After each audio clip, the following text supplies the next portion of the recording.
What if I told you that you're being hijacked by your own past, and often without realizing it? What if the thing you call overreacting is just your brain hitting the same old button on repeat? In the next few minutes, you're going to learn what those buttons are, how to find them, and most importantly, how to stop being triggered. Stay with me, because once you can identify your emotional triggers, you take back the power. Hello, I'm my name, and in today's session, we're diving deep into one of the most important yet under-discussed parts of emotional health, our emotional triggers. These are the hidden prompts that set off intense reactions that often don't serve us and that we beat ourselves up over afterwards. Drawing on up-to-date research from credible sources, I'll walk you through what triggers are, how to spot your own, and how to manage them so they stop controlling you. Let's begin. First, what do we mean by emotional trigger? According to the Cleveland Clinic, an emotional trigger is an environmental, interpersonal, sensory, or cognitive situation that sparks sudden, intense, negative reactions. Cleveland Clinic. In other words, something happens, or we perceive something, and immediately we feel a strong emotion: anger, shame, fear, grief, often disproportionate to the event itself. These responses often tie back to past pain, unresolved stress, or unmet emotional needs. Healthline. The Berkeley Wellbeing Institute puts it simply: a trigger, an event, external or internal, plus the reaction to that event. The Berkeley Wellbeing Institute. So, triggers are highly personal. Something innocuous may trigger me, but not you. And we're not talking about mood swings, but distinct reactions rooted in patterns or past experiences. Why is this so important? Because when you're triggered, you're reacting, not responding. Research shows that emotional triggers are linked to impulsive or compulsive behavior. For example, a study of young adults found that higher levels of emotional triggers, especially anger or shame, were associated with more severe impulsive-compulsive psychopathology. Illinois experts are none. When you understand your triggers, you can bring back choice. You can pause, reflect, respond differently. Moreover, according to the Cleveland Clinic piece, you begin to spot the pattern.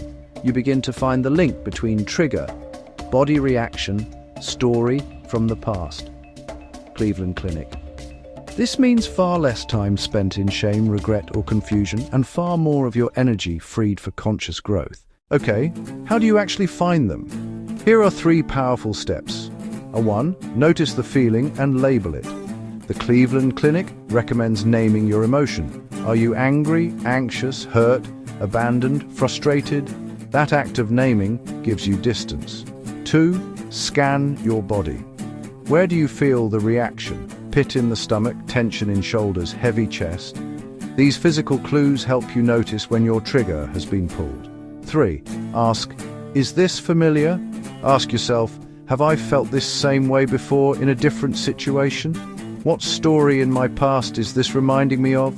This helps you link present trigger, past memory. Here's a quick exercise. Keep a trigger journal for a week. Every time you feel unexpectedly intense emotion, note the situation, the emotion, the body sensations, and ask, what's the story behind this? Over time, you'll start to see recurring themes and patterns, and you'll begin to map your trigger landscape. Now, identifying is half the battle. The next part is controlling or managing them so they no longer dominate you. Grounding in the present. When you feel triggered, use grounding or breathing to remind yourself you're now, not in that past moment. Take a break, go for a walk, do deep breathing, anchor yourself in the present. Challenge the story. Label your thoughts and emotions. And for example, I'm having the thought that they are disrespecting me. I'm feeling anger. Then choose to act from values rather than from the triggered state. Create new patterns. Instead of letting the old button drive you, rehearse new responses. That might mean saying, I feel this because this reminds me of, I choose to respond instead. Expose yourself gradually. If there's a trigger you know is strong, gently and safely expose yourself over time so the reaction becomes less automatic. Professional support.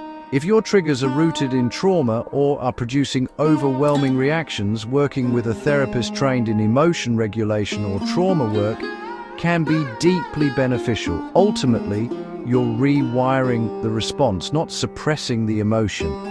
You're reclaiming choice over your inner world. So, to recap, emotional triggers are personal to you buttons that launch intense reactions. You can identify them by noticing emotions, body signals, past patterns. You can manage them by grounding, challenging your story, creating new responses, and, when needed, seeking support. If you enjoyed this, hit like, subscribe, and share this with someone you know who might be on the same journey. And here's your next step. Grab a notebook or open a digital doc and write down today. One trigger, the physical sign, the story behind it. Then plan one different response you'll try next time.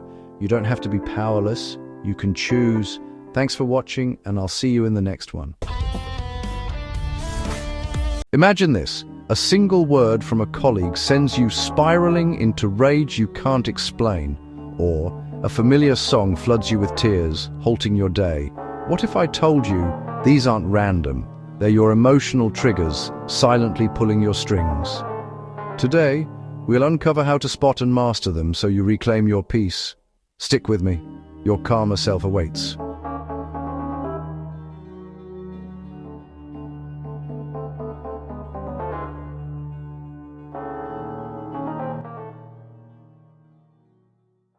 Hello, I'm your guide through the hidden world of emotions.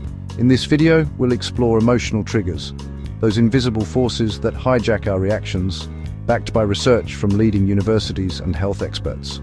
You'll learn what they truly are, proven ways to identify yours, and science-supported strategies to control them.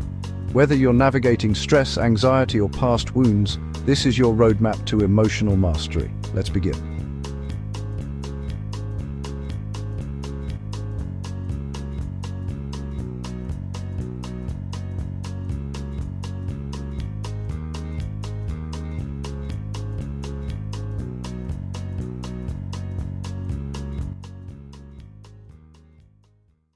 First things first, what exactly is an emotional trigger? At its core, a trigger is a stimulus, be it a situation, memory, object, person, sound, or even a smell, that elicits a strong, often unexpected emotional reaction. It can worsen symptoms of anxiety, anger, or sadness, pulling you back into past experiences as if they were happening now. Research from the University of North Carolina's Campus Health defines it precisely. A trigger is a stimulus that elicits a reaction, often bringing on or intensifying mental health symptoms influenced by past traumas or stressors. Similarly, Walden University's clinical mental health experts describe triggers as situations, memories, or people that prompt flashbacks or intense emotions rooted in the brain's survival wiring. The US Department of Veterans Affairs National Center for PTSD adds a vivid layer. Everyday elements like a certain place or scent can trigger trauma memories, activating the amygdala, your brain's alarm system, in milliseconds. A study in Frontiers in Psychology from the American Psychological Association highlights how social interactions alone can spark emotional contagion, where one person's mood triggers yours, leading to synchronized stress responses. In short, triggers aren't weaknesses, they're evolutionary shortcuts gone awry. Understanding them is the first step to freedom. Now, how do you pinpoint these elusive culprits? Identification starts with awareness, and psychology research offers clear, actionable tools. Begin with the ABC model from the University of New Hampshire's Psychological and Counseling Services. Track the activating event, what happened, your beliefs, what you told yourself about it, and the emotional consequences. For instance, a delayed email might activate frustration if your belief is, "People always let me down." Journaling these daily reveals patterns, a simple yet powerful method backed by decades of cognitive behavioral therapy studies. Next, categorize your triggers as outlined by UNC Campus Health. External, e.g., criticism from a boss. Internal, e.g., fatigue amplifying irritability. Trauma-related, e.g., a scent-evoking loss. Or symptom-induced, e.g., anxiety feeding more anxiety. Monitoring your baseline mood and physical cues, like a racing heart or clenched jaw, is key. Per a model in the Journal of Psychiatric Research from NIH-funded experts, they emphasize 7 components: mood tracking, self-monitoring, and reflection to build emotional literacy. A 2022 study in BMC Psychiatry, drawing from psychotherapists' insights, found that 70% define triggers as events explaining symptom onset, and consistent logging reduces their surprise factor by up to 40% over time. Pro tip: use a trigger journal app or notebook. Note the what, when, and why. Within weeks, you'll see your emotional map emerge. Remember, this isn't about blame, it's about empowerment. Spotting triggers is half the battle. Controlling them is where transformation happens. Science from top institutions shows it's not suppression, it's skillful navigation. Harvard Health Publishing champions mindfulness as a cornerstone. Focus on your breath to create space between trigger and response, reducing reactivity by 25 to 30% in just 8 weeks, per their self-regulation studies. Washington University in St. Louis psychologist Tammy English echoes this. Strategies like labeling emotions, I'm feeling threatened, and seeking feedback from trusted friends build long-term resilience. For deeper control, UC Berkeley's Greater Good Science Center outlines 7 research-backed shifts: reappraisal, reframing the trigger, e.g., this criticism is feedback, not failure, outperforms rumination, as shown in a 2023 NIH study, where it lowered emotion intensity by 35% during high-stress moments. UCSF's Emotion Regulation Skills Manual adds practical gems. Understand the emotion's function, e.g., anger signals boundaries, then reduce negatives with distraction or self-distancing. What would I advise a friend? While boosting positives through gratitude. A University of Massachusetts study via mindfulness meditation found participants gained 20% more response flexibility after 10 sessions, turning triggers into growth opportunities. And NIH research on attention training shows self-distancing, viewing your reaction from afar, cuts negative affect for up to a week. Start small, pause, breathe, reframe. Over time, these tools rewire your responses for lasting calm. Emotional triggers don't have to rule you. Armed with these insights from Harvard, UNC, and beyond, you're equipped to identify, understand, and command them. Your journey to emotional freedom starts now. Try one strategy today and watch the shift. If this resonated, like, subscribe, and comment your biggest trigger below. Grab my free trigger tracking template in the description. Until next time, breathe easy and live fully. Cheerio. Your ultimate hub for real estate insights, breaking news, entrepreneurial wisdom, investing strategies, and self-development hacks.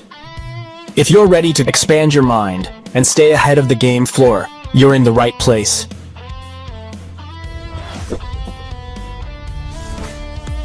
Subscribe now. Your future self will thank you.